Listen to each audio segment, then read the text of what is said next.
billahi min syururi anfusina wa min sayyiati a'malina may yahdihillahu fala mudilla lahu wa may yudlil fala hadiyalah wa asyhadu an la ilaha illallah wahdahu la syarikalah wa asyhadu anna muhammadan abduhu wa rasuluhu la nabiyya ba'dah. Ya ayyuhalladzina amanu taqullaha haqqa tuqatih wa la tamutunna illa wa antum muslimun. Fa inna ahsanal kalami kalamullah wa khairal huda huda Muhammadin sallallahu alaihi wasallam. Syarrul umuri muhdatsatuha wa kullu muhdatsatin bid'ah wa kullu bid'atin dhalalah wa kullu dhalalatin finnar. Hadirin dan hadirat yang dirahmati oleh Allah Subhanahu wa taala, insyaallah pada kesempatan kali ini kita akan bersama-sama belajar kitab yang paling sahih setelah Al-Qur'anul Karim, yaitu Sahih Al-Bukhari yang dikarang oleh Al-Imam Abu Abdullah Al-Bukhari rahimahullahu taala. Dan sebelum kita masuk dalam penjelasan hadis-hadis yang disampaikan oleh Imam Al-Bukhari dalam sahihnya, ada beberapa poin yang ingin saya sampaikan. Yang pertama tentang biografi Al-Imam Al-Bukhari.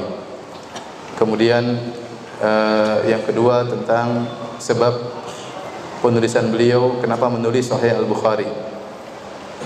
Kemudian juga nanti saya akan sampaikan tentang biografi dari Al-Hafidz Ibnu Hajar rahimahullahu taala yang mensyarah Sahih Bukhari dalam kitabnya yang sangat luar biasa, itu Fathul Bari. Ya. Baru kemudian setelah itu kita jelaskan sedikit tentang apa keistimewaan buku Fathul Bari. Baru kemudian kita masuk dalam jilid pertama dari Sahih Bukhari. Kita mulai dengan bab kitab yang pertama, kitab Badi'il Wahyu, tentang permulaan wahyu. Pembahasan pertama kita akan bahas tentang biografi Al-Imam Al-Bukhari rahimahullahu taala. Saya nukilkan dari kitab Hudassari, sebagian orang bacanya Hadyusari, tetapi yang benar Hudassari, sebagaimana ditashkil, diberi harokat langsung oleh Ibnu Hajar rahimahullah, penulis buku. Jadi bukunya judulnya Hudassari Muqaddimah Fathul Bari, yang dicetak sekarang dalam 2 jilid. Saya akan ambil biografi Al-Imam Al-Bukhari dari kitab Hudassari karangan Ibnu Hajar rahimahullahu taala. Adapun Al-Imam Al-Bukhari, nama lengkap beliau, kunyahnya adalah Abu Abdullah. Abu Abdullah, nama beliau Muhammad bin Ismail bin Ibrahim bin Al-Mughirah bin Bardizbah Al-Ju'fi. Ya. Bisa diulang? Bisa. Saya ulang lagi, saya juga belum hafal ya. Muhammad bin Ismail bin Ibrahim bin Al-Mughirah bin Bardizbah Al-Ju'fi. Jadi Muhammad putranya Ismail, Ismail putranya siapa? Ibrahim, Ibrahim putranya Bardizbah, putranya Al-Mughirah, Al-Mughirah putranya Al-Bardizbah Al-Ju'fi rahimahullahu ta'ala. Beliau lahir pada hari Jumat tanggal 13 Syawal tahun 194 Hijriah, tahun 194 Hijriah ya.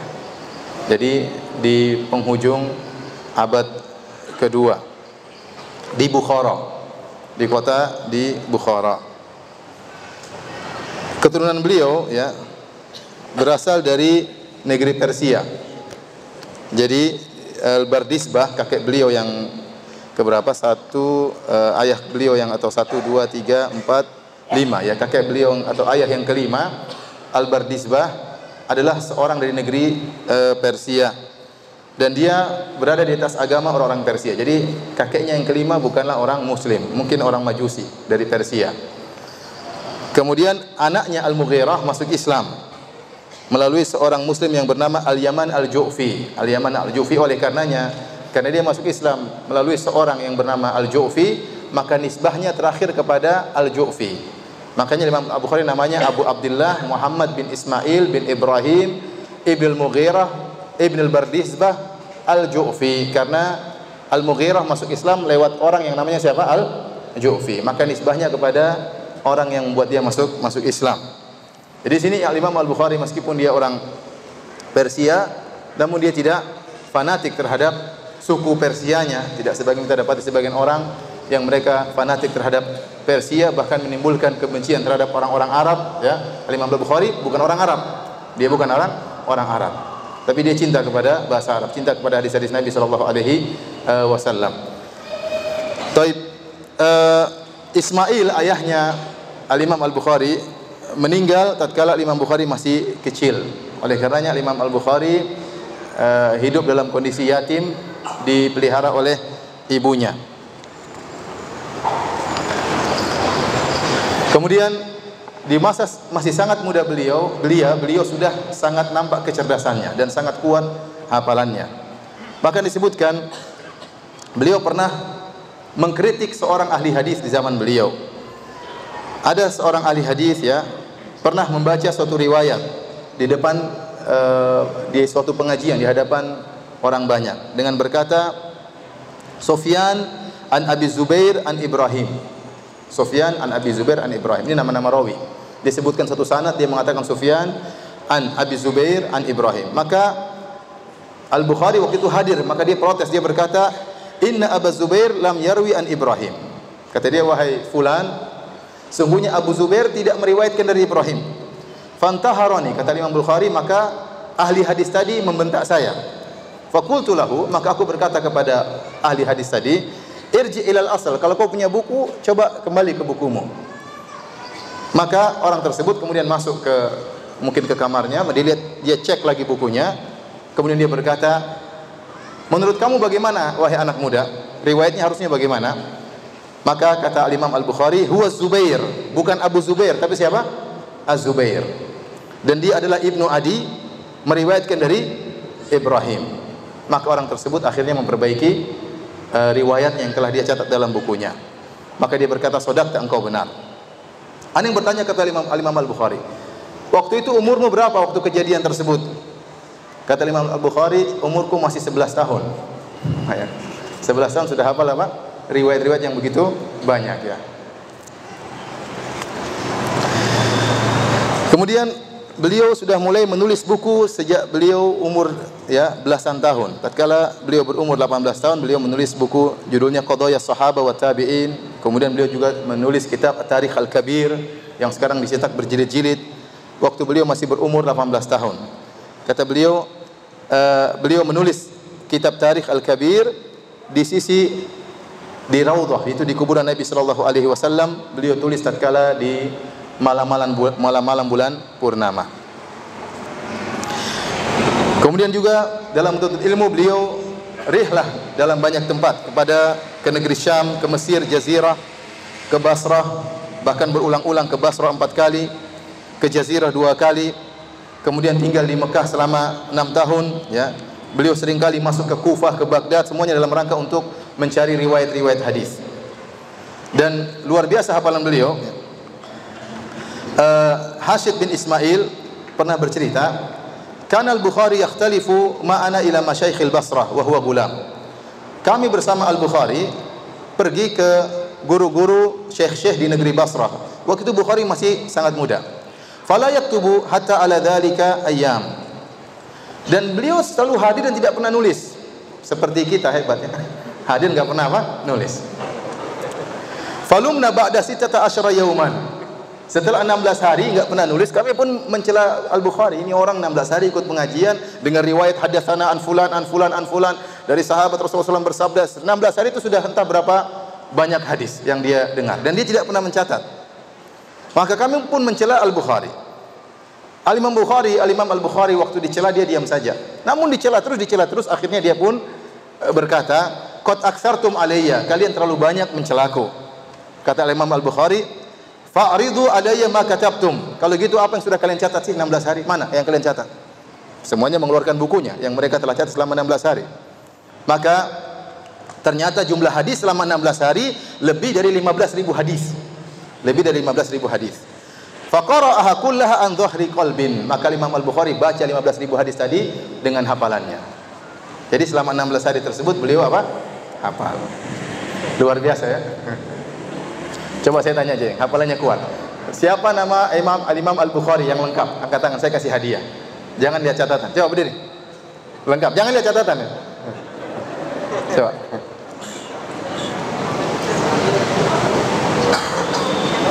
Apa?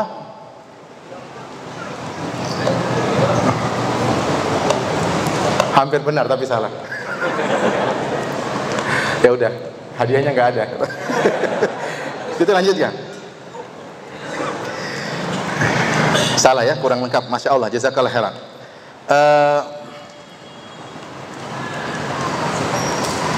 Ini di antara kuatnya hafalan Al-Imam Al-Bukhari rahimahullahu taala.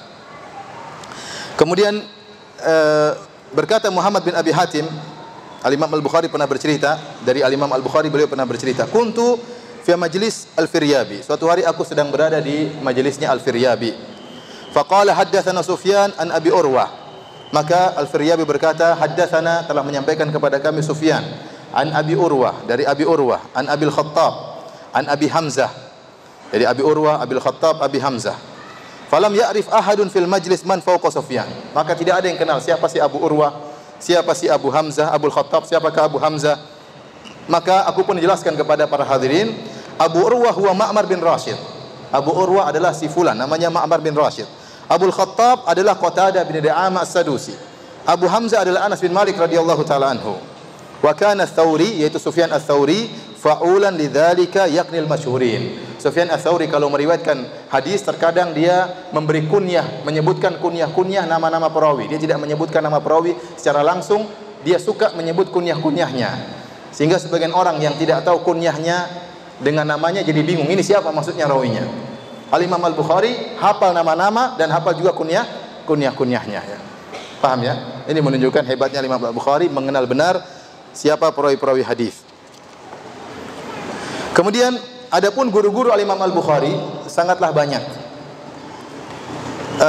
Al-Imam Al-Bukhari berkata, "Katabtu an alfin wa thamanina nafsan laisa fihim illa sahibu hadis." Aku mencatat hadis dari 1080 guru. 1080 guru. Ya, wajar beliau tadi telah rihlah kemana? Ke Basrah, ke Kufah, ke Baghdad, ke Jazirah, ke Mekah, ya. Beliau rihlah kemana-mana dalam rangka untuk mencari hadis. Ternyata beliau mencatat dari 1080 syekh. Jadi ini ada faedahnya kalau kita lihat bagaimana para ulama dahulu mereka memiliki guru yang sangat banyak. Dan kalau orang memiliki guru yang sangat banyak, di antara faedahnya dia akan jauh dari taklid. Kenapa? Karena dia tahu gurunya, dia tahu kesalahan gurunya dengan guru yang lain. Ya, oleh karenanya agar kita terjauhkan dari taklid, hendaknya kita belajar dari banyak guru. Tapi kalau kita punya guru cuma satu, ini sangat potensi membuat kita taklid. Sehingga kita menyangka guru kita itu saja yang benar. Apalagi guru kita tatkala menyampaikan suatu pendapat, dia tidak menyebutkan sisi pandangan ulama yang lain. Sehingga kita menyangka cuma guru kita yang benar. Padahal kalau orang lain lihat dari luar, guru ini banyak sekali salahnya. Oleh karenanya, di antara hal yang membuat kita tidak mudah untuk taklid kepada seorang, maka kita belajar dari guru-guru yang banyak. Sehingga kalau guru ini punya kekurangan, saling melengkapi dengan guru yang lain. Sebagaimana Imam Al-Bukhari belajar dari 1080 syekh ya. Guru antum ada berapa? Kemudian beliau mengatakan, saya tidak mengambil ilmu kecuali dari ahlul hadis. Ini dalil juga bahwasanya Al-Imam Al-Bukhari waktu belajar hadis dia memilih guru, tidak sembarang guru beliau mengambil ilmunya. Kata beliau, lam aktub illa amman qala al-imanu qaulun wa amalun. Aku tidak mengambil hadis dari seorang pun kecuali yang berpendapat iman adalah qaul wa amal, adalah perkataan dan perbuatan. Artinya apa? Imam Al-Bukhari mengatakan aku tidak mengambil hadis dari orang-orang Murji'ah. Karena orang-orang Murji'ah mengatakan iman itu hanyalah ma fi qalb, yaitu hanyalah yang ada di hati. Ada yang lebih ringan dari mereka mengatakan al-iman adalah apa yang ada di hati, dan i'tiqadun wa qaulun. Hanya i'tiqad, keyakinan dan perkataan. Adapun amal bukan termasuk dari iman. Itu orang-orang Murji'ah, dan Al-Imam Al-Bukhari tidak mengambil ilmu dari orang-orang Al-Murji'ah. Dia berkata, seluruh guru saya 1080 orang semuanya adalah ahlu sunnah wal jamaah. Ini juga menunjukkan kita harus selektif tatkala mencari guru. Guru-guru beliau banyak ya. Sampai disebutnya Al-Hafidz Ibnu Hajar ada 5 tingkatan guru-guru Al-Imam Al-Bukhari. Dari guru-guru yang paling senior yang bertemu dengan para tabi'in, ya.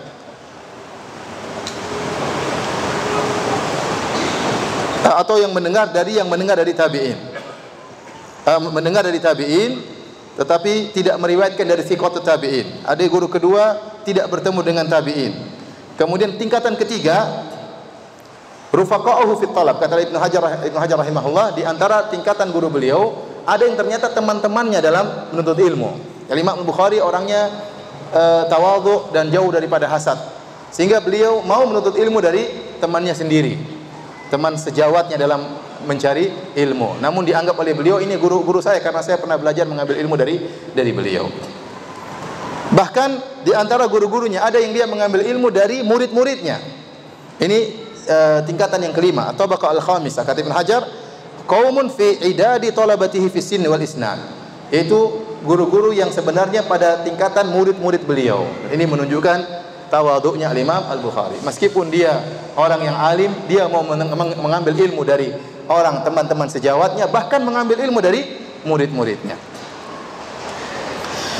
Adapun tentang bagaimana zuhud beliau, tentang takwa beliau, tentang agama beliau, ya, kita akan sebutkan apa yang ditulis oleh Al-Hafidz Ibnu Hajar. Tentunya saya tidak akan baca semuanya, tapi saya hanya menukil yang saya rasa perlu untuk kita ketahui. Di antaranya ayahnya adalah seorang yang sangat alim. Kata Ahmad bin Hafs, dia berkata, dakhaltu ala Ismail walidi Abi Abdullah inda mautihi. Kata Ahmad bin Hafs, aku bertemu dengan menemui Ismail bin Ibrahim, yaitu ayahnya Al-Imam Al-Bukhari tatkala Ismail akan meninggal dunia.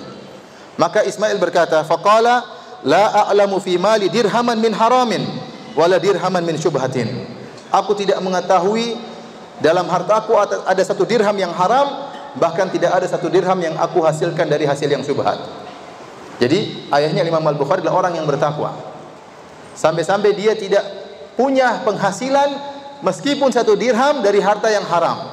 Bahkan tidak ada satu dirham pun dari harta yang syubhat. Makanya anaknya siapa? Al-Imam Al-Bukhari. Nah, kalau kita hartanya haram, syubhat kita ambil, haram kita ambil, ya anaknya enggak jadi Al-Imam Al-Bukhari. Ya jadi anak-anak kita. Oleh karenanya ini menunjukkan ya pengaruh orang tua terhadap anak sangat luar biasa. Terkadang kita melihat kenakalan pada anak kita atau ada ketidakberesan pada anak kita, sebabnya bukan anak-anak tapi sebabnya kita yang kurang bertakwa kepada Allah Subhanahu wa taala. Makanya salah seorang salaf, dia salat, kemudian dia perpanjang salatnya, kemudian dia berkata kepada anaknya, saya sengaja panjangkan salat saya agar Allah menjaga engkau wahai anakku. Ya, agar Allah menjaga engkau. Jadi di antara kata para ulama bagaimana kita bisa menterbiah anak-anak kita, di antaranya kita sendiri harus bertakwa kepada Allah Subhanahu wa taala sehingga ada dampaknya Allah menjaga anak-anak kita. Kata Allah, ihfadillaha, kata Rasulullah SAW, ihfadillaha yahfadka. Jagalah Allah, jagalah perintah-perintah Allah, maka Allah akan jaga engkau. Kata para ulama, Allah akan menjaga engkau, jaga keluargamu, jaga anak-anakmu, jaga hartamu dengan engkau menjaga Allah Subhanahu wa taala. Al-Imam Al-Bukhari mendapat warisan dari ayahnya, warisan yang banyak. Malan jalilan, harta yang sangat banyak. Maka dia pun menggunakan hartanya tadi, dia tidak bekerja tapi dia melakukan mudharabah. Apa namanya bahasa Indonesianya? Apa? Bagi hasil, ya, bagi hasil. Jadi dia bagi hasil. Jadi dia gunakan harta tersebut ya untuk menuntut ilmu. Beliau berkata, "Ma tawallaitu syira'a syai'in qat wala bai'ah." Aku tidak pernah membeli sesuatu pun dan tidak pernah menjual sesuatu pun. Kuntu amuru insanan fayashtari li. Saya selalu menyuruh seorang untuk membelikan saya. Qila lahu lima, kenapa engkau tidak pernah langsung beli dan tidak pernah langsung menjual? Lima fihi minaz ziyadati wan nuqsan wat takhlid. Kata dia, dalam jual beli itu ada tambahan, ada kurangan, ada campur-campuran, dan beliau tidak mau seperti itu. Beliau tidak mau karena warok beliau tidak mau masuk dalam dunia dagang berdagang atau jual menjual atau beli membeli. Imam Al-Bukhari susah kalau hidup di zaman kita. Ya. Tapi ini warok beliau rahimahullahu taala. Tidak mau membeli. Kalau suruh dia membeli, suruh orang yang beli. Kemudian di antaranya Abu Sa'id Bakar bin Munir berkata, "Kana humila ila Muhammad bin Ismail bidha'atun anfadhaha ilaihi Abu Hafs. Fajtama'a ba'dhu tujjar ilaihi bil 'ashiyyah wa talabuha minhu bi ribhi 5,000 dirham." Al-Imam Al-Bukhari didatangkan barang dagangan ya untuk dijual ya. Kemudian datang orang-orang menawar barang tersebut ke rumahnya di malam hari dengan memberi untung langsung 5.000 real, 5.000 dirham. Jadi Imam Bukhari tidak bawa ke pasar, orang datang ke rumahnya. Ya, dia tidak jualan di pasar, datang ke rumahnya ingin beli barang tersebut, langsung dikasih keuntungan 5.000 dirham dari modalnya. Al-Imam Al-Bukhari berkata, "Insariful laila." pulanglah kalian malam ini. Tidak ada pembicaraan tentang setuju atau tidak setuju. Faja'ahu minal ghad tujarun akharun fatalabu minhu al-bidha'ata bi ribhi 10,000. Besoknya datang para pedagang lain, datang lagi ke rumah Imam Al-Bukhari. Kemudian ingin membeli barang yang sama, karena Imam Al-Bukhari belum ada keputusan di malam hari. Orang nawar, dia tidak kasih komentar sama sekali. Tatkala di siang hari ada para pedagang yang lain, kemudian beli dengan memberikan keuntungan kepada Imam Al-Bukhari 10.000 dirham. Jadi 2 kali lipat dari keuntungan para pedagang yang pertama. Maka apa kata Imam Al-Bukhari? Inni nawaitul barihata an adfa ilal awwalin. Saya sudah niatkan tadi malam saya sudah niatkan, meskipun belum saya ucapkan. Tapi saya sudah niatkan bahwasanya barang dagangan saya akan saya jualkan kepada para pedagang yang semalam. La uhibbu an aqudha niyati. Saya tidak ingin membatalkan niat saya tadi malam. Kalau kita jelas kita jual kepada yang untung. Jadi maksud saya Al-Imam Al-Bukhari bermuamalah dengan Allah bahkan terhadap niat-niat yang terbetik dalam hatinya. Dia tahu bahwasanya Allah berfirman, "Innallaha alimun bidzatis sudur." Allah mengetahui apa yang ada dalam hati manusia. Dan tadi malam dia sudah berniat meskipun belum dia ucapkan, meskipun belum dia ungkapkan bahwasanya dia ingin jual kepada para pedagang pertama. Tatkala datang para pedagang kedua ingin berikan keuntungan 2 kali lipat daripada para pedagang pertama, dia tidak jual. Kenapa? Dia tahu Allah sudah tahu niat dia. Maka dia tetap menjual kepada para pedagang yang pertama. Al-Imam Al-Bukhari pernah berkata, "Kharajtu ila Adam bin Abi Iyas." Saya pernah pergi menuju ke seorang ahli hadis namanya Adam bin Abi Iyas. Fata'akharat nafaqati. Namun kiriman uang saya terlambat. Imam Bukhari dia punya dagangan ya. Dia tidak bekerja uangnya semuanya untuk menuntut ilmu, untuk safar, untuk rihlah. Suatu hari uang saya datang terlambat. Hatta ja'altu atanawalu hashishal ardi. Maka saya pun tidak bisa makan, akhirnya saya pun makan rumput-rumput yang ada di tanah. Karena tidak ada modal sama sekali. Falamma kana fil yaumi tsalits, ini 3 hari beliau makan seperti ini. Makan apa? Rumput untuk menuntut ilmu. Tatkala datang hari ketiga, atani rajulun la a'rifuhu. Tiba-tiba datang seorang lagi, saya tidak kenal dia. Fa'atani surratan fiha dananir. Kemudian dia memberikan saya satu kantong isinya dinar-dinar ya. Qala Al-Imam Al-Bukhari berkata, "Kuntu astaghillu fi kulli syahrin 500 dirham fa unfiquha fi talab." Maka saya gunakan uang tersebut setiap bulan 500 dirham saya infakkan untuk mencari hadis. Ya, jadi Allah memberikan karamah kepada beliau, uangnya habis sama sekali, makan rumput 3 hari, ya, kemudian ada yang memberikan apa? Hadiah kepada beliau dengan sekantung apa? Dinar ya. Antum jangan coba ini. Saya ingin makan rumput 3 hari. Hari ketiga datang orang kasih apa? Ini Imam Al-Bukhari ya.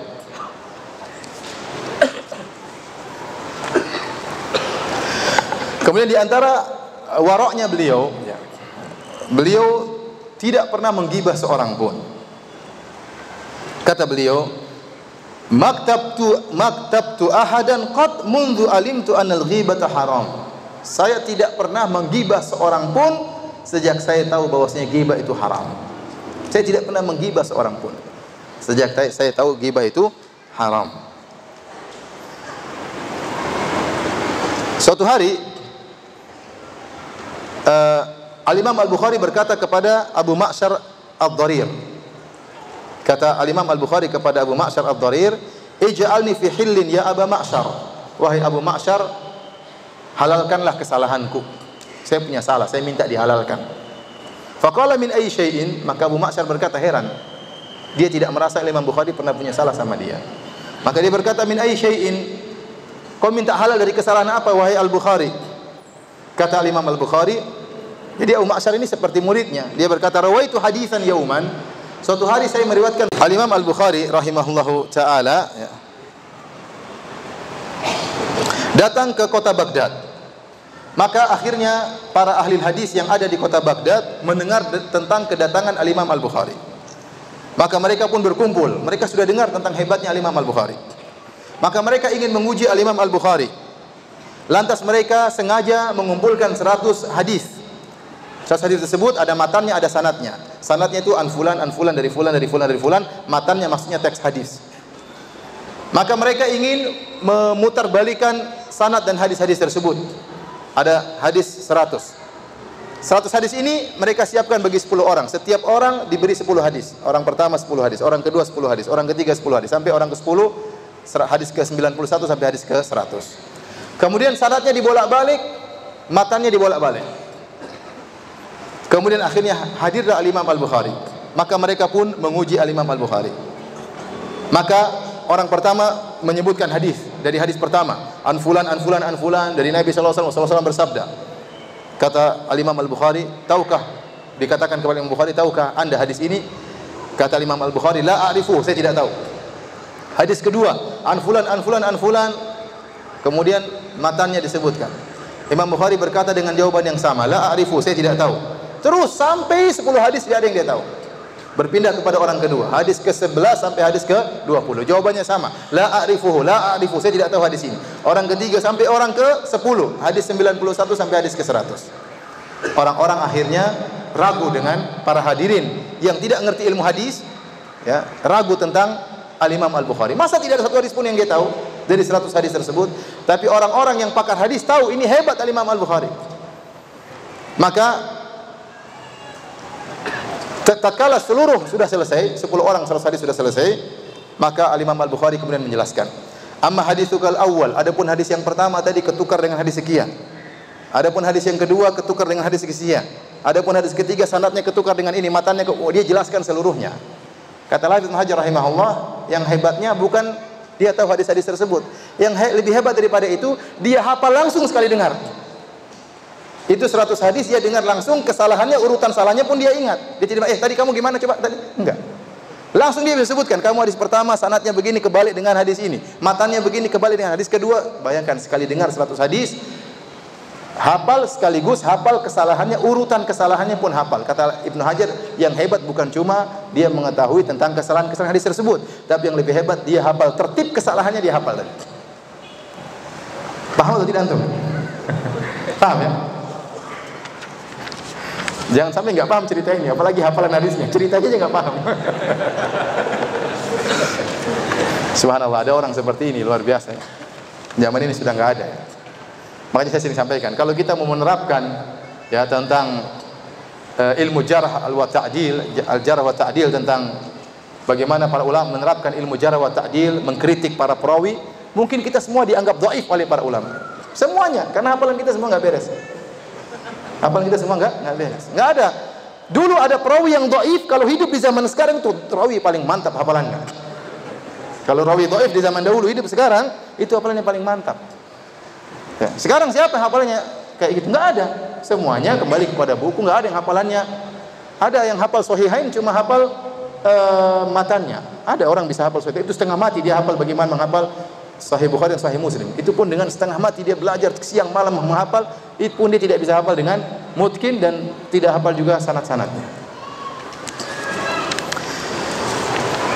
Taib, di antara ibadah Imam Al-Bukhari, beliau pernah berkata, "Ma wada'tu fi kitabi sahih haditsan illa tasaltu qabla dzalika wa shallaitu rak'atain." Tidaklah saya meletakkan satu hadis pun dalam kitab saya Sahih Al-Bukhari kecuali saya mandi dan saya salat 2 rakaat.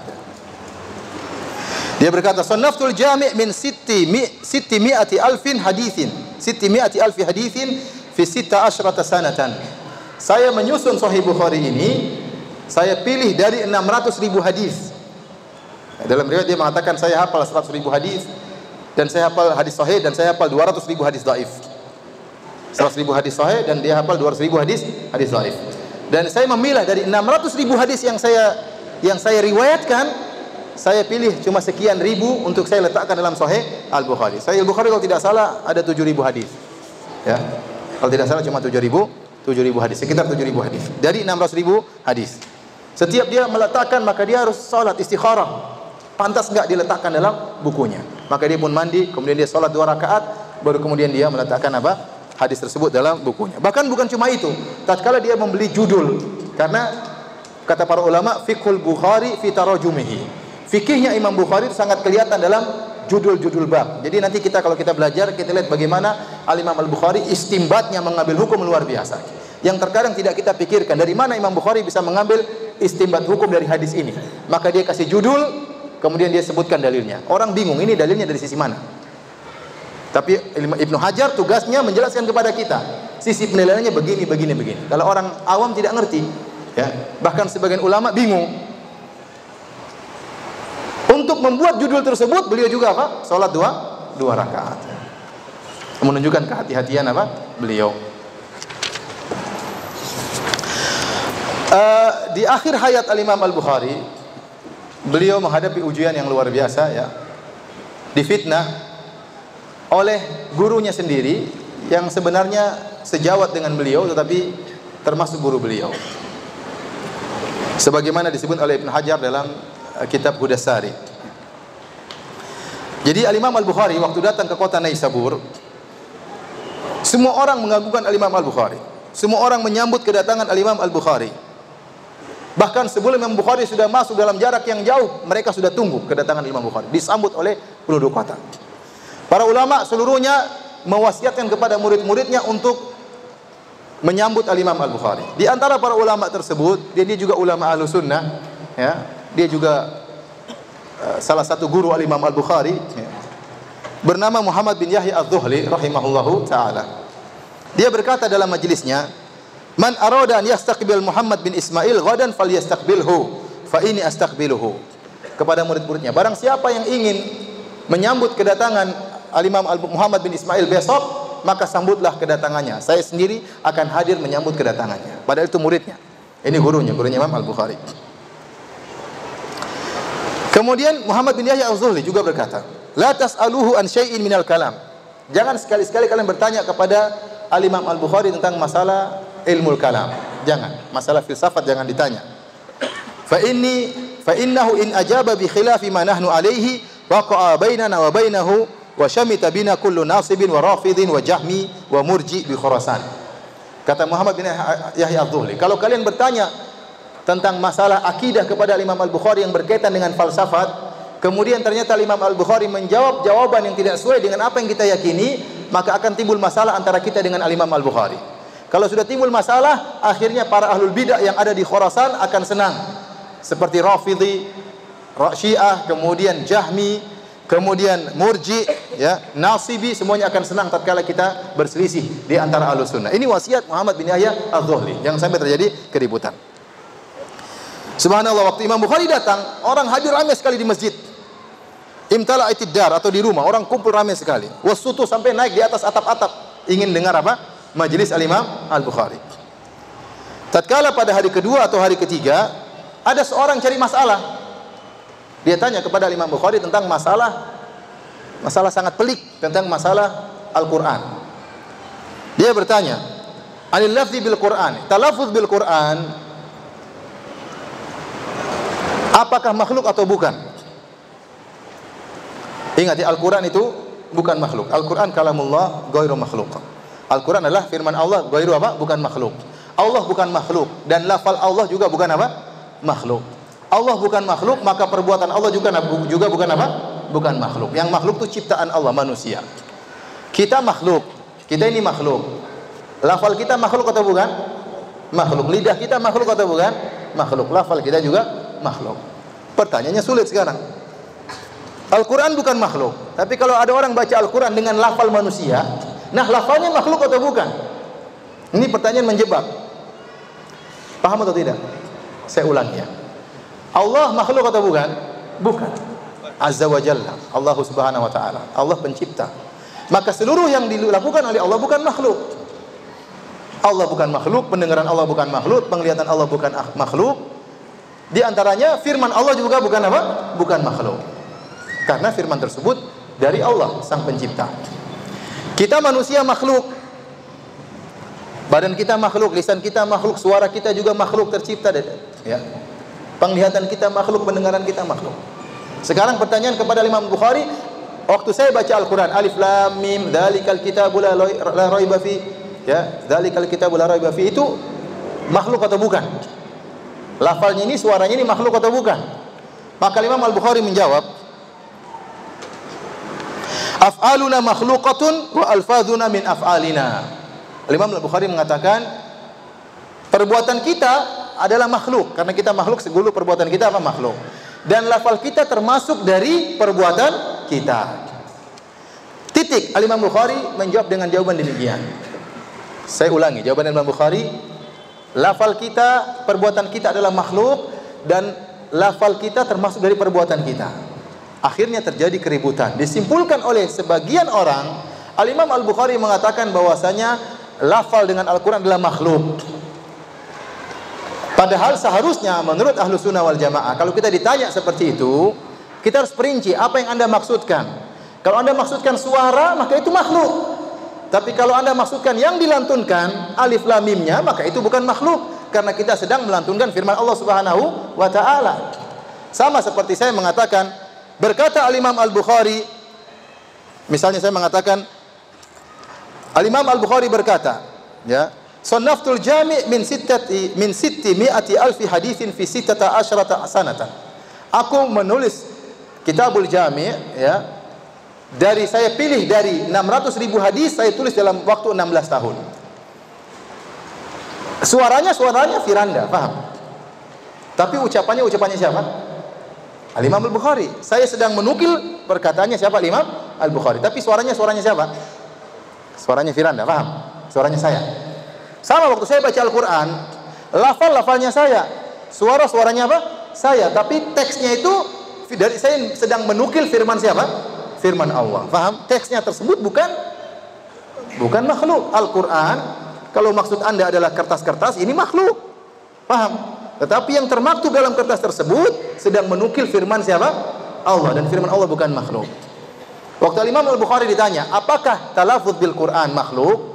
Maka ini seharusnya ditafsil. Tapi Imam Al-Bukhari waktu itu qadarullah, beliau tidak mentafsil, tidak memperinci. Mungkin disangka orang-orang sudah pada paham karena mereka Ahlus Sunnah wal Jamaah. Maka beliau menjelaskan dari satu sisi bahwasanya lafal kita ini makhluk. Jangan sampai dibilang lafal kita ini bukan apa? Makhluk. Paham atau tidak? Benar, yang benar. Yang paham angkat tangan. Saya mau tes ya. Ya. Akhirnya mulailah jadi keributan. Dikatakan Al-Imam Al-Bukhari berfatwa dengan fatwa yang sesat. Dia mengatakan lafzi bil Qur'ani makhluk, lafalku dalam Al-Qur'an, dalam melafalkan Al-Qur'an adalah makhluk. Maka kemudian terjadi keributan. Ada yang mengatakan, oh Imam Bukhari tidak maksudnya demikian. Terjadi debat di antara para pendengar.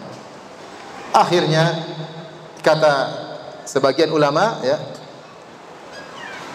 sebagian dinukil oleh Al-Imam Ibnu Hajar, anna Muhammadan bin Ismail lama warada Naisabur wajtama an-nasu indahu, tatkala Imam Bukhari datang ke kota Naisabur dan orang-orang berkumpul kepadanya, hasadahu ba'dhu syuyukhil waqt. Ada sebagian syekh yang hasad kepada Imam Al-Bukhari. Kemudian menuduh Imam Bukhari mengatakan begini dan begini. Subhanallah, syekh ini yaitu Muhammad bin Yahya Al-Dhuhli rahimahullah tidak langsung tabayun, tidak langsung cross check kepada Imam Al-Bukhari. Langsung dia sebarkan bahwa Imam Bukhari mengatakan demikian.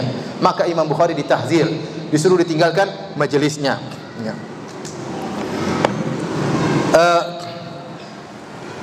Kata Al-Hakim, walamma waqa'a bainal Bukhari wa bainadz Dhuhli fi mas'alatil lafzi, tatkala timbul khilaf antara Imam Bukhari dengan gurunya Muhammad bin Yahya Adz-Dhuhli tentang masalah lafal bil Quran, inqata an-nasu anil Bukhari, seluruh orang meninggalkan Imam Bukhari karena Muhammad bin Yahya Adz-Dhuhli, gurunya, guru besarnya di Naisabur, mentahdir Imam Bukhari. Dia mengatakan yang hadir ke majelis Bukhari tidak boleh hadir di majelis saya. Tidak ada yang hadir di majelis Bukhari kecuali akidahnya sama dengan akidahnya Bukhari. Akhirnya tidak ada yang hadir di majelis Imam Bukhari. Semuanya meninggal Imam Bukhari, kecuali Imam Muslim dan Ahmad bin Salamah. Tahu Imam Muslim yang punya Sahih Muslim? Dia juga muridnya Imam Al-Bukhari dan juga Ahmad bin Salamah. Dua orang ini meninggalkan majelis Muhammad bin Yahya Adz-Dhuhli karena membela gurunya. Mereka membela siapa? Imam Al-Bukhari. Meskipun satu kota seluruhnya mentahdir Imam Bukhari. Itu bayangkan, Imam Bukhari di atas kebenaran. Satu kota seluruhnya mentahdir dia. Tidak ada yang bela dia kecuali cuma dua orang. Muslim bin Hajjaj, muridnya Imam Muslim, dan juga Ahmad bin Salamah. Maka Imam Muslim pun berdiri dari majelis Muhammad bin Yahya Adz-Dhuhli, kemudian dia mengambil selendangnya, dia taruh di atas sorbannya, kemudian dia jalan meninggalkan majelis Muhammad bin Yahya Adz-Dhuhli. Dilihat orang semuanya dalam rangka untuk membela siapa? Gurunya. Beraninya Imam Muslim. Kemudian dia mengumpulkan seluruh periwayatan dia dari Muhammad bin Yahya Az-Zuhli, kemudian dia kembalikan, dia tidak meriwayatkan dalam Sahih Muslim. Oleh karenanya, Al-Imam Muslim dia tidak ikut-ikutan ribut antara kedua gurunya. Sekarang dia punya dua guru, Muhammad bin Yahya Az-Zuhli sama siapa? Al-Imam Al-Bukhari. Maka dia meninggalkan riwayat dari Muhammad bin Yahya Az-Zuhli dan juga meninggalkan riwayat dari Al-Imam Al-Bukhari. Maka dalam Sahih Muslim kita tidak mendapatkan periwayatan dari Muhammad bin Yahya Az-Zuhli dan juga tidak mendapatkan periwayatan dari Al-Imam Al-Bukhari. Kenapa? Karena Imam Muslim ingin mengambil sikap adil, tidak ikut campur dengan khilaf yang terjadi di antara dua gurunya. Ya. Oh Isya ya. Kita sholat dulu kah?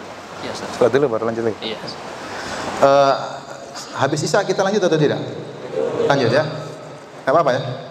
Enggak apa ya? Ya, nah, kita sholat Isya dulu baru habis ini kita lanjut insyaallah.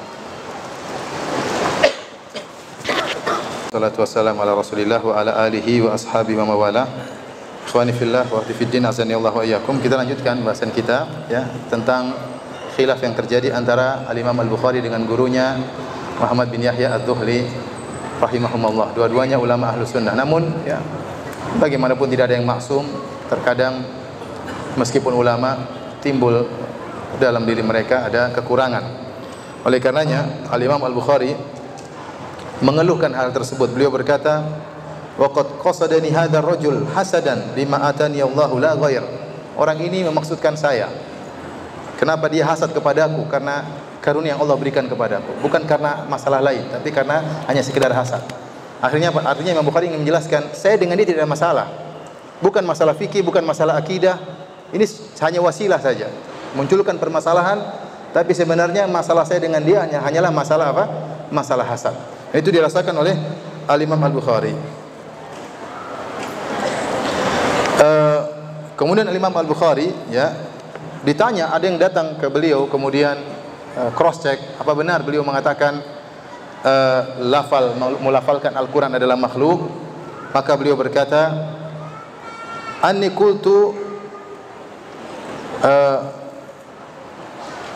ya Abu Amr, ihfaz anni man za'ama min ahli Naisabur wa samma ghairaha minal buldan biladan katsirah. Dia mengatakan, wahai si fulan, siapa di antara penduduk kota Naisabur dan juga penduduk kota-kota yang lainnya. Dia sebutkan beberapa namanya.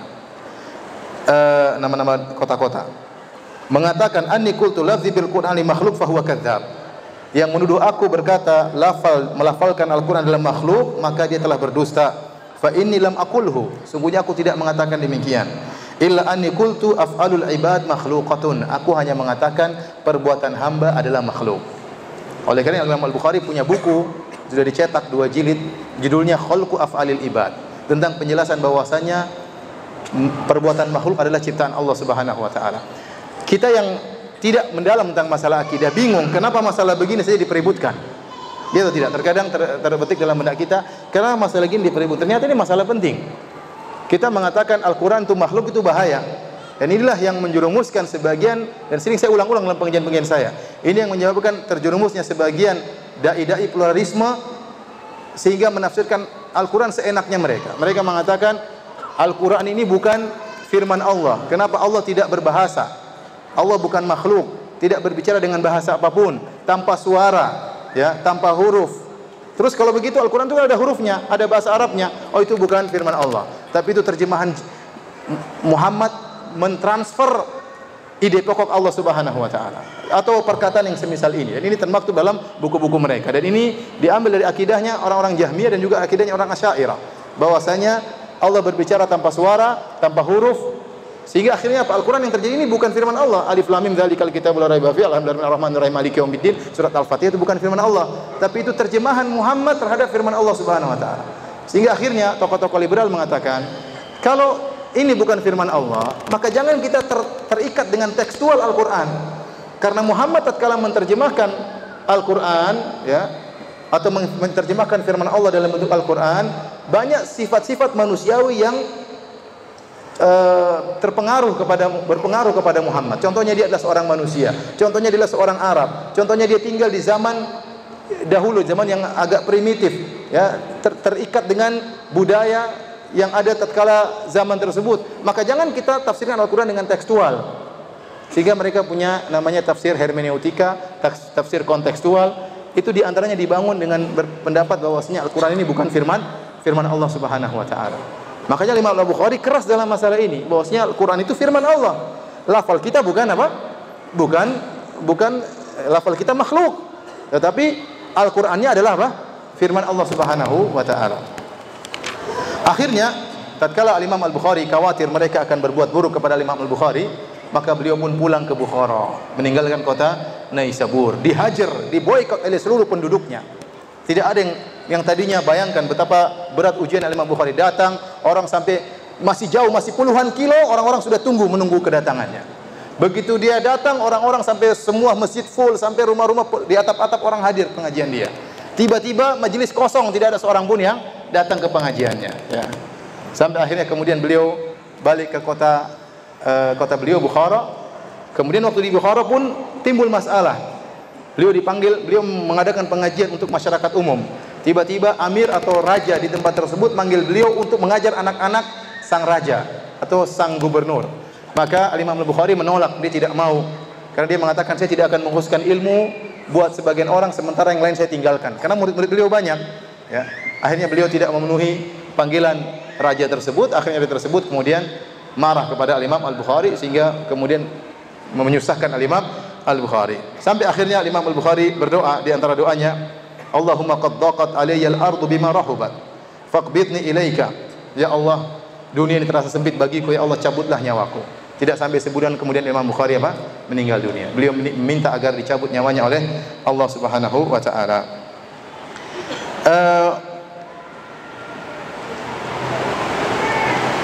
Disebutkan oleh Al-Hafidz Ibnu Hajar rahimahullah riwayat, ya, Imam Al-Bukhari tatkala akan meninggal beliau berpesan. Beliau berkata, "Kaffinuni fi thalathati athwab, laisa fiha qamis wala imamah." Tolong kafankan aku dalam 3 lembaran kain kafan, tanpa pakai gamis, tanpa pakai jubah, dan juga tanpa pakai imamah. Kata sang perawi, fa fa'alna, kami pun melakukan hal tersebut sesuai dengan wasiat Imam Al-Bukhari. Falamma adrajnahu fi akfanihi wa shallaina alaihi wa wada'nahu fi hufratihi faha min turabi qabrihi raihatun thayyibatun kal misk wa damat ayyaman. Waktu kami mengkafankan Imam Al-Bukhari, kemudian kami pun menyolatkan Imam Al-Bukhari, kemudian kami masukkan ke dalam liang lahat, tiba-tiba keluar bau yang sangat harum seperti bau minyak wangi misik, dan itu berlanjut sampai berhari-hari. Wa ja'ala an-nasu yakhtalifuna ila al-qabr ayyaman ya'khuduna min turabihi. Orang-orang pun datang ke kuburan Imam Al-Bukhari mengambil pasir dari kuburan Imam Al-Bukhari. Ila an ja'alna alaihi khashaban musyabbakan. Maka segera murid-murid Imam Bukhari membuat kuburannya ditutup dengan apa? Dengan kayu yang dibuat semacam pagar sehingga tidak bisa diambil lagi apa? Pasirnya. Jadi keluar bau harum dari kuburan Imam Al-Bukhari. Kemudian banyak orang yang melihat dalam mimpi mereka tentang keistimewaan Imam Al-Bukhari. Di antaranya, ya, Abdul Wahid bin Adam At-Tawawisi berkata, "Ra'aitu Nabi sallallahu alaihi wasallam fi an-naumi ma'ahu jama'atun min ashabi." Aku melihat dalam mimpi Nabi bersama beberapa jamaah dari sahabatnya. Wa huwa waqifun fi mawdhi'in. Nabi sallallahu alaihi wasallam sedang berdiri di suatu tempat. Fa sallamtu alaihi faradda alaihi salam. Saya pun beri salam kepadanya dan Nabi menjawab salamku. Faqultu, "Ma wuqufuka hahuna ya Rasulullah?" Kenapa engkau berdiri di sini wahai Rasulullah? Qala antadhiru Muhammad bin Ismail. Saya sedang menunggu Al-Bukhari. Saya sedang menunggu siapa? Al-Bukhari. Waktu saya lihat mimpi tersebut, tidak lama beberapa hari kemudian sampai kepadaku kabar tentang kematian Imam Al-Bukhari rahimahullahu taala. Dan banyak mimpi disebutkan bagaimana sebagian perawi melihat Imam Al-Bukhari dalam mimpi. Setiap Nabi berjalan, maka Imam Al-Bukhari meletakkan kaki di bekas langkah kaki Rasulullah sallallahu alaihi wasallam. Inilah kisah tentang Imam Al-Bukhari secara ringkas. Kita sebutkan sekarang tentang sebab penulisan Sahih Al-Bukhari.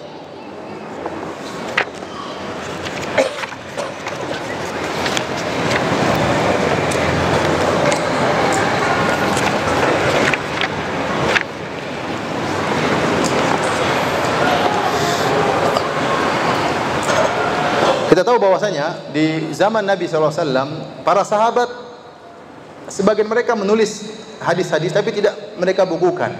Ya. Banyak sahabat yang tidak menulis hadis. Ya. Di antara sebabnya pertama, di awal-awal Rasulullah SAW menyampaikan hadis-hadis kepada para sahabat, Rasulullah SAW melarang untuk menulis hadis. Dalam Sahih Muslim Rasulullah SAW pernah bersabda, "La taktubu anni, wa man kataba anni ghairal Qur'ani falyamhu." Kata Nabi, jangan tulis dariku. Yang boleh ditulis cuma Al-Qur'an. Barang siapa yang menulis selain Al-Qur'an maka hapuslah, kata Nabi SAW. Ini di awal-awal. Karena Rasulullah SAW khawatir Al-Quran tercampur dengan apa? Dengan hadis. Maka Rasulullah SAW tidak boleh dicatat kecuali Al-Quran. Namun kemudian datang belakangan hadis-hadis, Rasulullah SAW membolehkan untuk menulis hadis-hadis Nabi SAW. Seperti Rasulullah SAW berkata, "Uktubu li Abi Syah." Tolong tulis buat Abi Syah, karena dia tidak pandai menulis. Maka para sahabat menulis hadis. Namun meskipun sebagian sahabat menulis hadis, namun tidak banyak mereka menulis hadis dan tidak mereka bukukan secara lengkap. Kenapa? Karena selain mereka jarang menulis, mereka sangat kuat hafalan mereka, sehingga mereka bersandar kepada hafalan mereka. Penulisan hadis datang belakangan. Bukan berarti hadis tidak ditulis. Hadis ditulis. Banyak riwayat menunjukkan Rasulullah SAW sendiri menulis surat kepada para raja-raja. Rasulullah SAW juga menulis surat kepada sebagian sahabat. Para sahabat juga menyalin hadis, tapi tidak dibukukan. Pembukuan hadis datang belakangan, terutama pada waktu di awal abad ketiga. Mulai banyak penulisan, dikumpulkannya, dikodifikasi hadis-hadis Nabi Shallallahu Alaihi Wasallam. Kita tahu hadis-hadis, penulisan hadis-hadis banyak macamnya. Ya. Ada hadis-hadis dan kebanyakan hadis-hadis mencampur adukan antara hadis-hadis yang sahih dan hadis-hadis yang dhaif. Seperti kutubus sittah selain Sahih Bukhari dan Sahih Muslim. Kalau ada istilah kutubus sittah, kitab yang 6, al-kutubus sittah, kitab yang 6 artinya secara bahasa, maksudnya Sahih Bukhari, Sahih Muslim, Sunan Abi Dawud, Sunan Tirmidzi, Sunan Nasai dan Sunan Ibnu Majah. Ini kutubus sittah. Apa saja? Sahih Bukhari, Sahih Muslim, Sunan Abi Dawud, Sunan Tirmidzi, Sunan Nasai dan Sunan Ibnu Majah.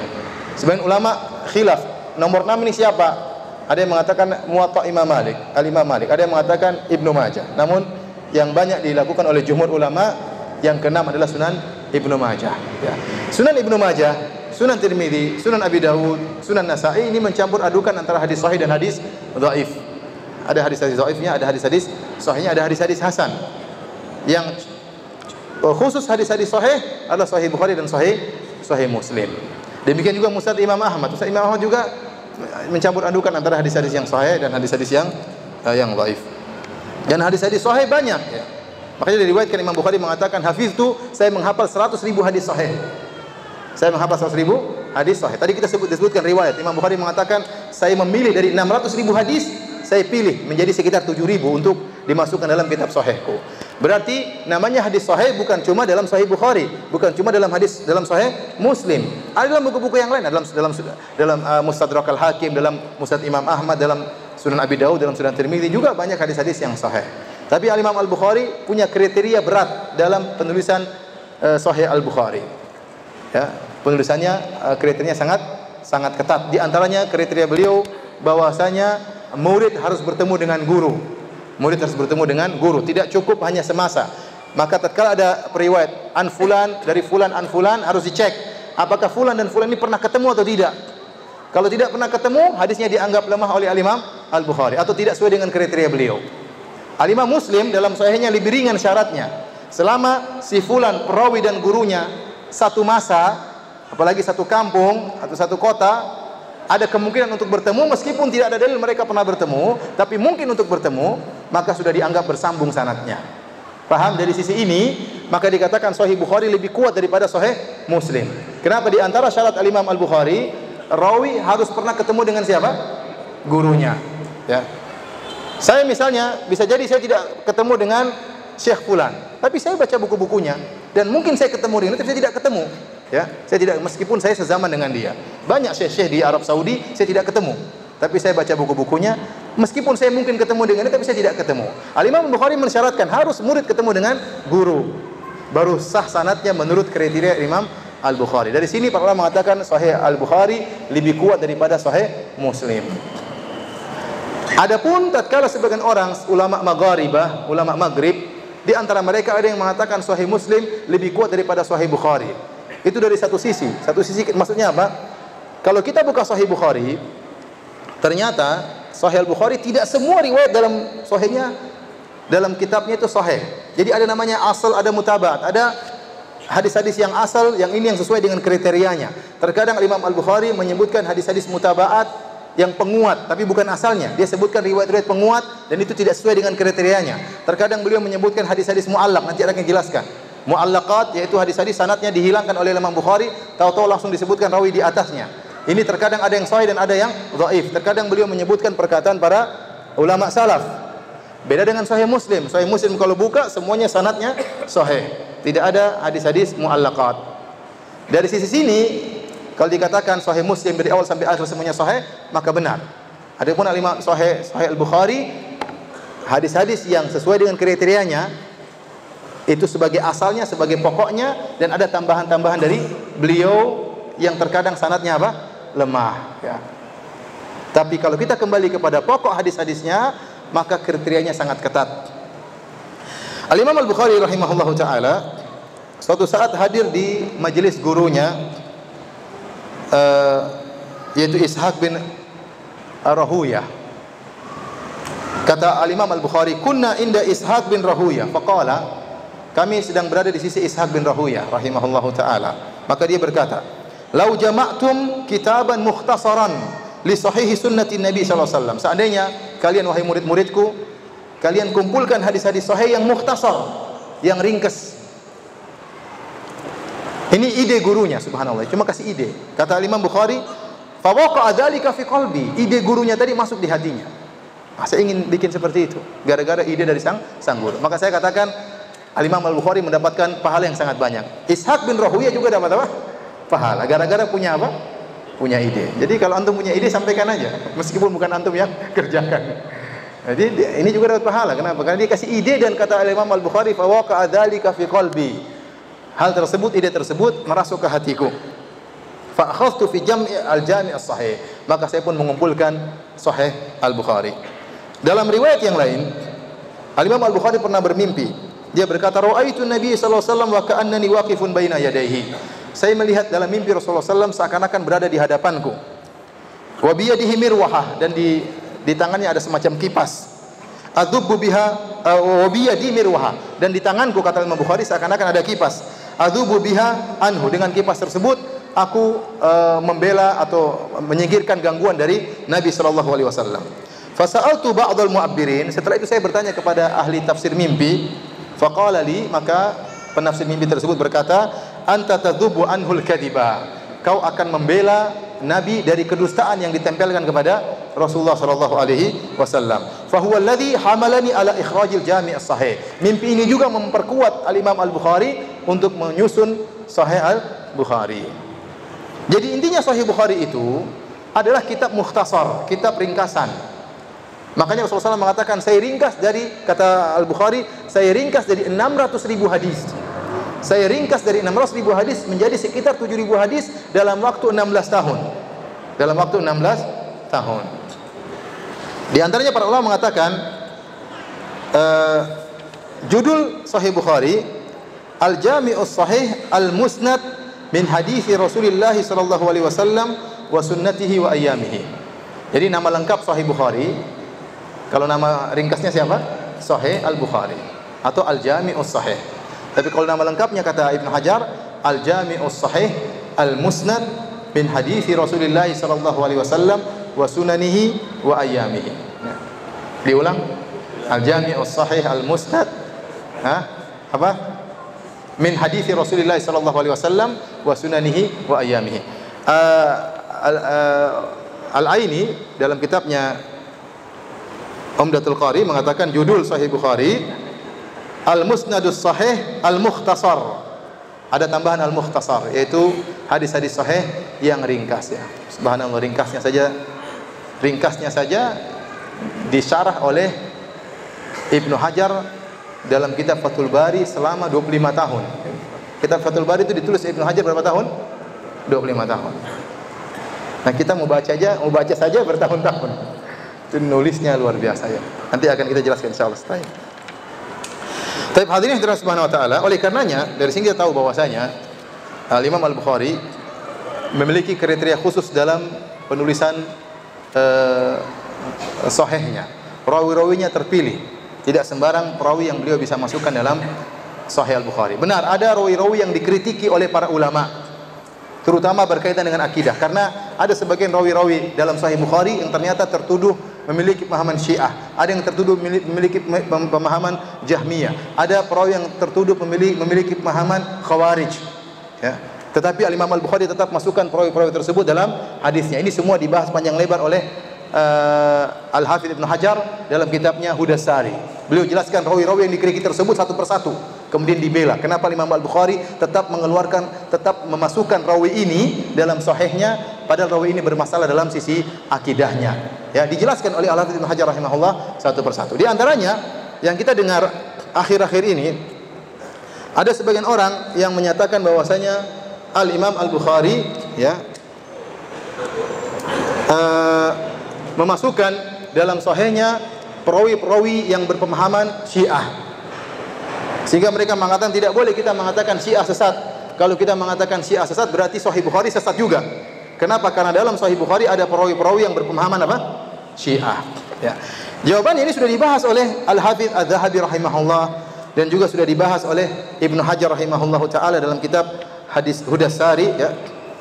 Ternyata kalau kita telaah perawi-perawi yang dituduh sebagai perawi-perawi Syiah dalam kitab Sahih Al-Bukhari, ternyata istilah Syiah tersebut tidak sama dengan orang-orang Syiah zaman sekarang.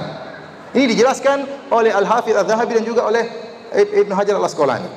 Saya bacakan perkataan Ibnu Hajar Al-Asqalani dalam kitab Hudas Sari ya, di jilid kedua ya. Beliau berkata, jadi beliau jelaskan tentang masalah rawi-rawi yang bermasalah karena masalah akidah mereka. Seperti irja, beliau jelaskan juga. Ini ada rawi-rawi yang murji'ah tapi tetap dimasukkan oleh Imam Bukhari dalam sahihnya. Kemudian juga di antaranya wa tasyayyu'.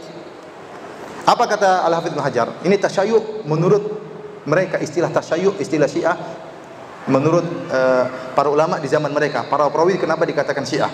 Wa tasyayyu' mahabbatu Ali. Namanya tasyayyu' Syiah maksudnya kecintaan kepada Ali. Wa taqdimuhu ala sahabah. Mengatakan bahwasanya Ali lebih baik daripada sahabat yang lain, itulah Syiah zaman dulu.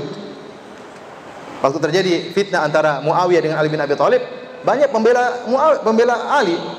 Timbullah orang-orang yang mendahulukan Ali daripada mengatakan Ali lebih baik daripada sahabat yang lain. Itulah yang dikatakan oleh para ulama orang-orang Syiah zaman dahulu. Itu pun bermasalah dulu. Itu pun bisa jadi periwayatannya ditolak. Kenapa Imam Bukhari menerima riwayatnya? Karena ada alasan. Sebenarnya ditolak. Cuma gara-gara mengatakan bahwasanya Ali lebih hebat daripada sahabat yang lain. Paham? Faman qaddamahu ala Abi Bakar wa Umar fahuwa ghalin fi tashayyu'ihi. Kata Al-Hafidz Ibnu Hajar, barang siapa yang mengatakan, jadi ada yang mengatakan Ali lebih hebat daripada sahabat yang lain. Ini pun sudah dituduh Syiah.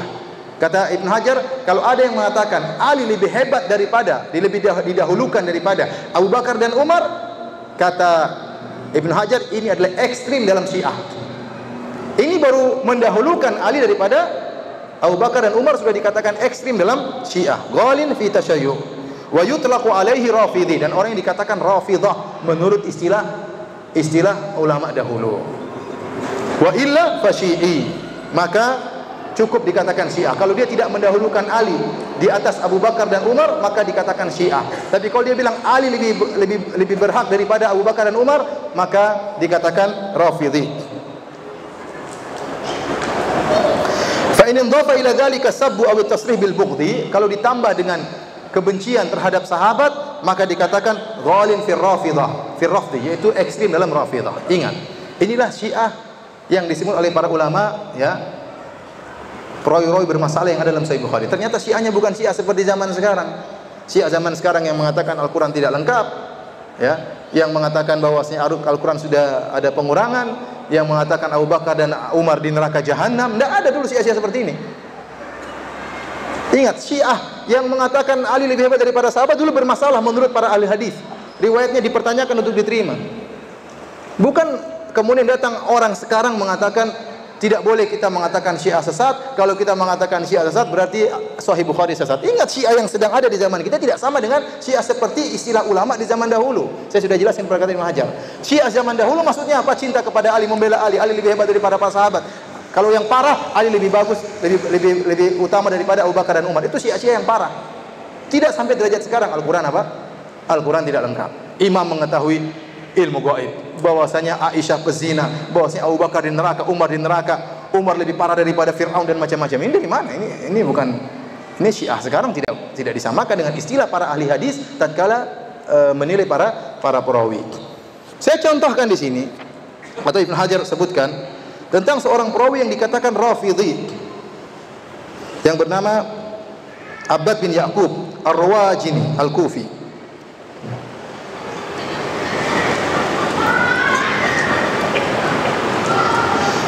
Dia dikatakan Rafidhah. Kenapa? Ini perawi yang paling parah dalam Sahih Bukhari. Kesalahannya apa? Kana yashtumu Utsman radhiyallahu anhu. Dia mencela Utsman. Gara-gara mencela Utsman dikatakan apa? Rafidhi. Ini perawi yang paling parah di mana? Sahih Al-Bukhari. Bukan mengkafirkan Utsman. Bukan mengatakan Abu Bakar di neraka jahanam, kemudian Umar di neraka jahanam, Umar praktisi homoseksual dan macam-macamnya. Enggak. Itu Syiah zaman sekarang. Maka jangan terpedaya dengan perkataan sebagian orang yang mengatakan demikian. Justru kita katakan para ulama mengkritiki Imam Bukhari, ulama hadis seluruhnya mengkritiki Imam Bukhari tatkala Imam Bukhari menyebutkan sebagian perawi Syiah dalam sahihnya. Namun ternyata Ibnu Hajar menjelaskan bahwasanya Imam Bukhari, Al-Imam Al-Bukhari tatkala menyebutkan perawi Syiah dalam sahihnya ada alasannya, dan itu yang dijelaskan oleh asalnya tidak diterima. Namun kenapa diterima? Ada alasannya. Dan ini menjelaskan para ulama sepakat untuk mencela perawi-perawi Syiah, bukan malah menyatakan perawi Syiah harus diterima. Ini pemahaman yang kebalik. Paham maksud saya? Baik, terakhir kita bahas tentang Al-Hafidz Ibnu Hajar rahimahullahu taala.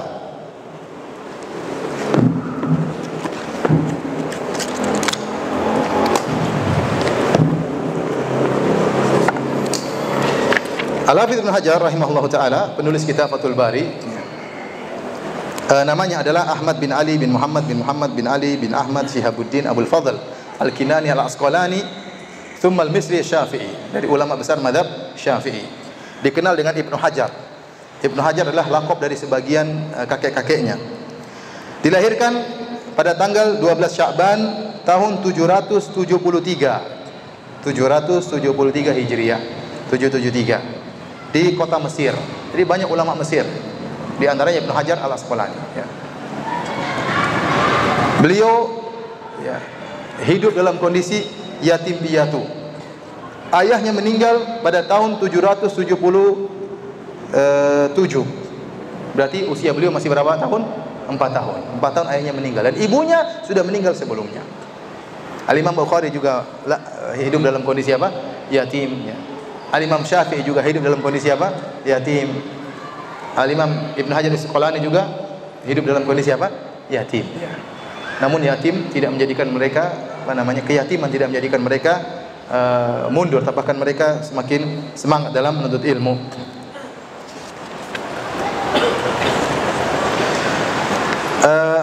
Beliau bercerita tentang diri beliau. Ya. Beliau mengatakan, Ibnu Hajar, ya, saya terjemahkan secara bebas, bahwasanya beliau tidaklah masuk dalam sekolah Al-Kutab, yaitu sekolah semacam pondok untuk anak-anak, kecuali tatkala umur beliau 5 tahun. 5 tahun sudah masuk apa? Pondok. Kemudian hafal Quran tatkala berumur 9 tahun. Kemudian mimpin sholat tarawih tatkala umur 12 tahun. Mimpin sholat tarawih tatkala umur 12 tahun, ya. Kemudian menghafal matan-matan, ya, yang ditulis oleh para ulama. Kemudian di antara guru-guru beliau seperti Al-Iraqi, Zainuddin Al-Iraqi. Beliau belajar di bawah bimbingan Zainuddin Al-Iraqi sekitar 10 tahun.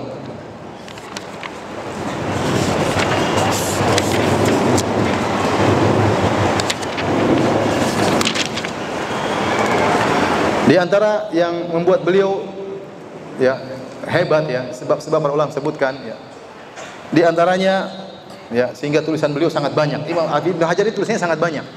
Tulisannya sangat sangat banyak. Kalau kita mau sebutkan yang panjang pengajian kita ya. Namun para ulama menyebutkan di antara sebab kenapa beliau tulisnya sangat banyak, ya, di antaranya beliau pernah minum air Zam-Zam pada tahun 805 atau 806. Beliau minum air Zam-Zam, kemudian beliau berdoa agar diberi kemampuan seperti Al-Hafidz Adz-Dzahabi. Karena Al-Hafidz Adz-Dzahabi lebih masyhur sebelum siapa? Ibnu Hajar, terkenal ahli hadis. Maka tatkala beliau berhaji, beliau tahun 805 atau 806 Hijriah, kemudian beliau minum air Zam-Zam, berdoa kepada Allah agar diberi kemampuan seperti Al-Hafidz Adz-Dzahabi. Dan Allah mengabulkan doa beliau tersebut. Kemudian beliau berhaji pada waktu yang lain. Kemudian beliau berdoa lagi kepada Allah Subhanahu wa taala agar diberi kemudahan untuk menulis dalam fatwa-fatwa, diberi kemampuan untuk menulis dalam fatwa-fatwa dan buku-buku, ya. Dan dikabulkan juga oleh Allah Subhanahu wa taala. Dan Rasulullah SAW bersabda, "Ma'u Zamzam lima syuribalahu." Air Zam-Zam tergantung niat orang yang meminumnya. Kemudian di antara sebab beliau banyak tulisannya, ya, majah. Baca sambil paham, ya. Bukan baca judul isi saja, daftar isi. Judul penulisnya daftar isi selesai. Enggak, beliau baca dalam 4 pertemuan. Sahih Muslim beliau baca juga dalam 4 pertemuan, habis. Sahih Bukhari beliau baca dalam 10 pertemuan. Jadi para ulama dahulu baca kitab habis, baca kitab habis, baca kitab habis, luar biasa, ya. Kemudian juga beliau kalau nulis sangat cepat. Seperti contoh beliau pernah menulis kitab Taqyid li Ibnu Nuqtah. Jadi dahulu mereka suka menyalin kitab. Jadi dahulu tidak ada fotokopi. Jadi kalau ada buku disalin lagi. Salin lagi. Beliau pernah nulis buku Ibnu Nuqtah, buku lumayan tebal, dalam waktu 5 hari. Ya, cepat sekali tulisan beliau.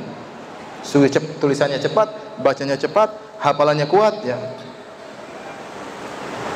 Kemudian di antara sebab beliau banyak tulisannya, beliau tidak pernah pergi kepada ru'asa. Beliau menjauh dari orang-orang pemimpin karena beliau tahu menyibukkan. Kalau sudah bertemu dengan orang besar, akhirnya menyibukkan. Waktu beliau terbuang sehingga beliau tidak mau bertemu dengan orang tersebut, sehingga beliau punya waktu yang banyak untuk menulis.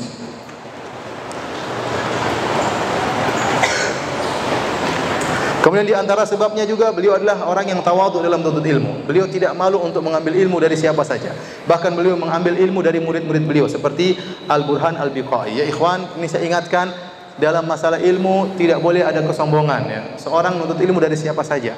Ada murid kita yang punya kelebihan dalam satu ilmu, kita menuntut ilmu. Tidak perlu kita ragu untuk duduk di majelisnya, meskipun murid kita, meskipun murid kita, meskipun orang tersebut adik kelas kita, meskipun orang tersebut ilmunya mungkin di bawah kita, tapi dia punya sesuatu yang tidak kita miliki, tidak usah malu-malu untuk menimba ilmu darinya, ya. Jangan sampai, kamu itu kan baru ngaji, saya sudah lama ngaji, ya. Terus kalau baru ngaji, kenapa? Ya ilmu masih dicetak, masih di bawah, ya. Jangan sampai demikian. Ya bisa jadi ada orang mungkin baru ngaji tapi dia punya kelebihan dalam satu sisi. Mungkin secara umum kita lebih, tapi ada satu sisi dia punya kelebihan, tidak mengapa kita menimba ilmu darinya. Sebagaimana dilakukan oleh Imam Al-Bukhari, menimba ilmu dari muridnya. Kemudian Ibnu Hajar juga menimba ilmu dari muridnya. Disebutkan Imam Ibnu Hajar gurunya berjumlah 730 guru. 730 guru. Di antara guru-guru beliau yang terkenal, yang beliau sering nukil dalam Fathul Bari, di antaranya Al-Bulqini, kemudian di antaranya Ibnul Mulaqin, ya. Ini di antara guru-guru beliau yang sering beliau nukil dalam kitabnya Fathul Bari.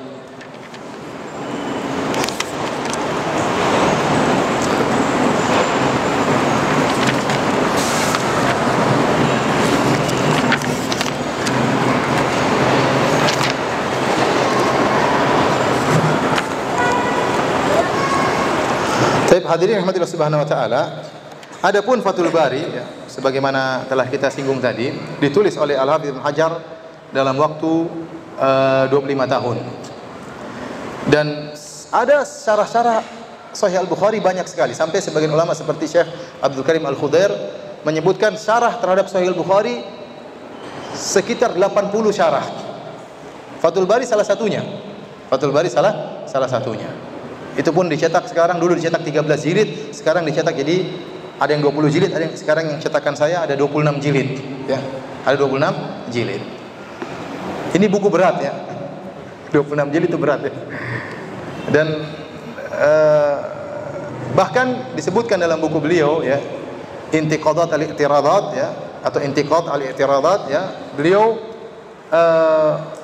menulis Fathul Bari, bahkan di akhir-akhirnya beliau minta tolong murid-muridnya untuk mengecek kembali Fathul Bari. Jadi bukan cuma beliau sendiri, bahkan murid-murid khusus beliau diminta untuk membantu beliau dalam memperbaiki kalau ada kesalahan dalam Fathul Bari. Dan ada kitab-kitab lain ya, yang seperti Syarah Bukhari karya Ibnul Mulaqin, sekarang dicetak kalau tidak salah 36 jilid ya, gurunya Al-Imam Ibnu Hajar. Kemudian juga ada misalnya kitab Fathul Bari karangan Ibnu Rajab Al-Hambali, dicetak kalau tidak salah 8 jilid ya. Itu cuma sampai Kitabul Janaiz, Kitabul Janazah. Beliau tidak selesai menyelesaikan. Dan ini syarah yang sangat bagus, yang bisa dikatakan menyaingi syarah Fathul Barinya Ibnu Hajar. Jadi Fathul Bari ada dua, ada Fathul Bari Ibnu Hajar, ada Fathul Bari Ibnu Rajab. Adapun Ibnu Hajar menyelesaikan sampai selesai syarah Sahih Bukhari, adapun Ibnu Rajab cuma sampai pada Kitabul Janazah atau Kitabul Janaiz. Kemudian ada juga syarah Sahih Bukhari karangan Al-Kirmani, kemudian minal mutaakhirin seperti Al-Qustolani ya. Jadi banyak sekali, ada syarah Al-Muhallam ya, ada syarah Ibnu Tin, ada syarah ulama-ulama yang lain ya, sampai sekitar 80 syarah dari Sahih Al-Bukhari. Dan kita memilih Fathul Bari karena Fathul Bari sangat spesial dibandingkan dengan yang lainnya. Kita dapati sebagian syarah Bukhari, saya sempat membaca sebagian syarah Sahih Bukhari selain Fathul Bari. Kita dapati di awal luar biasa pensyarahnya, benar-benar syarahnya sangat panjang. Rawi satu persatu disyarah, rawi ini si fulan, faedah secara bahasa, faedah secara sanad, banyak sekali. Nanti ujung-ujung mulai apa? Mulai kendor, syarahnya tidak seperti awal. Beda dengan Fathul Barinya Ibnu Hajar. Ibnu Hajar tatkala menulis Fathul Bari, dari awal sampai akhir dia konsisten, sistem penyarahannya konsisten. Tidak terlalu panjang sehingga membosankan, dan tidak terlalu ringkas sehingga menghilangkan makna-makna yang penting. Tapi syarahnya sedang. Hafiz Ibnu Hajar sendiri menyebutkan, di awal saya mensyarah Bukhari, saya syarah dengan panjang, tapi saya khawatir saya keburu meninggal sebelum menyelesaikan Sahih Bukhari. Maka dia pun merubah cara mensyarahnya dengan syarah yang sedang, tidak terlalu panjang dan tidak terlalu ringkas. Itu pun jadi berapa? 26 jilid. Dan kita berusaha untuk baca Fathul Bari. Tentunya tatkala saya akan mensyarah atau menyampaikan Sahih Bukhari ya, saya akan baca Fathul Bari, tentu saya akan baca semampu saya, seluruhnya saya baca, tidak tatkala menyarah suatu hadis. Tapi tidak mungkin semuanya saya sampaikan sama antum. Tidak mungkin semuanya sampaikan sama antum ya, karena makanya saya kritik kemarin ada iklan pengajian penjelasan kitab Fathul Bari. Saya bilang nggak bisa, ini untuk ustadz, untuk kalau begitu ya, syekh yang ngajar kepada para ustadz. Makanya saya suruh ganti judulnya kajian syarah Sahih Al-Bukhari. Karena kalau kita membaca Fathul Bari dijelas satu persatu, kapan mau selesai? Dan banyak antum tentunya tidak akan paham karena berat buku ini ya. Oleh karenanya ini mukadimah yang saya sampaikan ya. Selanjutnya kita masuk pada hadis yang pertama. Mau tanya jawab atau masuk? Mau tanya jawab atau masuk? Ikhwan, sudah capek ya? Atau kita tunda pertemuan berikutnya? Tunda saja ya. Jadi insya Allah hadis pertama ya, kita akan jelaskan Selasa depan. Siap datang atau tidak? Siap ya. Yang mau datang Selasa depan angkat tangan.